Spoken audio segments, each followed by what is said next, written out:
articulate, perceptive, and knowledgeable. No one who talked with these executives for even a few minutes could fail to be impressed with their intelligence.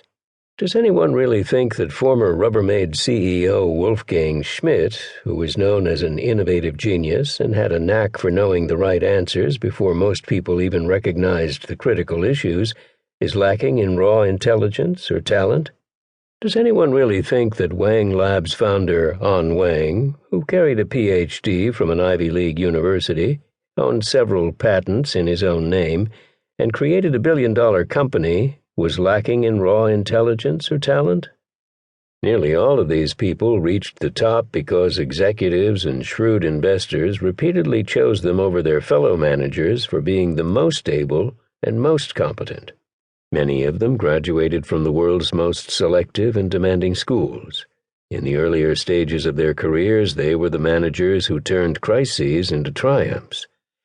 Once they got to the top, they were often able to hang on to their positions long enough to shape the fate of their enterprises, because corporate boards and business partners were utterly confident of these executives' ability to make truly intelligent decisions. Nobody wants to entrust the fate of a large corporation to somebody who isn't very, very smart, so as a rule, they don't.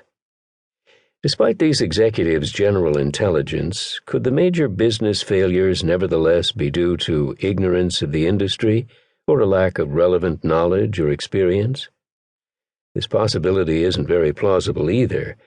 The people responsible for major business disasters almost always have terrific track records in their relevant areas of business.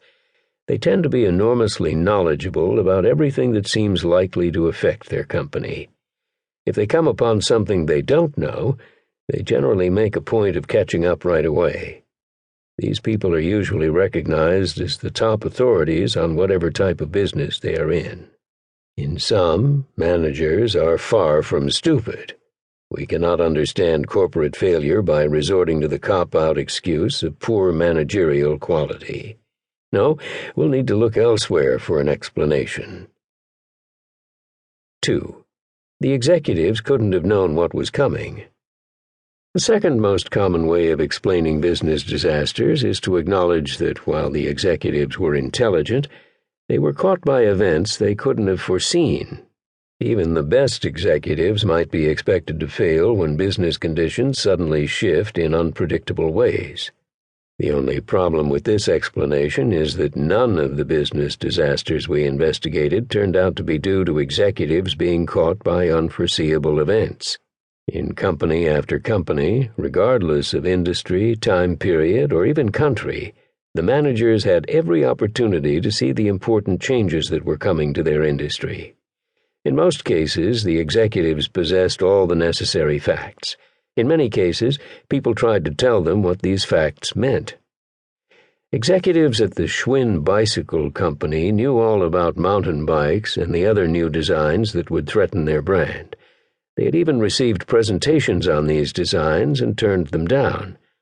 Motorola knew all about the digital cell phones that would cut into its analog sales. Motorola was collecting royalties on them. When the Internet changed the PDA market that General Magic was going after, it was a development that some of General Magic's own people had predicted. In each of these cases and many others, the relevant change in business conditions was foreseen and discussed, and then disregarded. 3. It was a failure to execute. Recently, it has become fashionable to claim that the executives of failed companies probably had the right policies, but that their companies didn't carry out the policies well enough.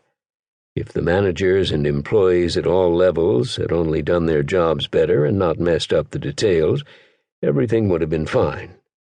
This certainly sounds like an appealing explanation. It implies that the senior managers got the big things right and only slipped up on the little ones. It suggests that a few improvements in execution are all that would be necessary to put everything right again. Yet attributing business failures to a failure to execute is a bit like attributing business bankruptcies to insufficient money. Every business failure can be described as a failure to execute because the business ultimately failed to do what it set out to do, create value for its employees.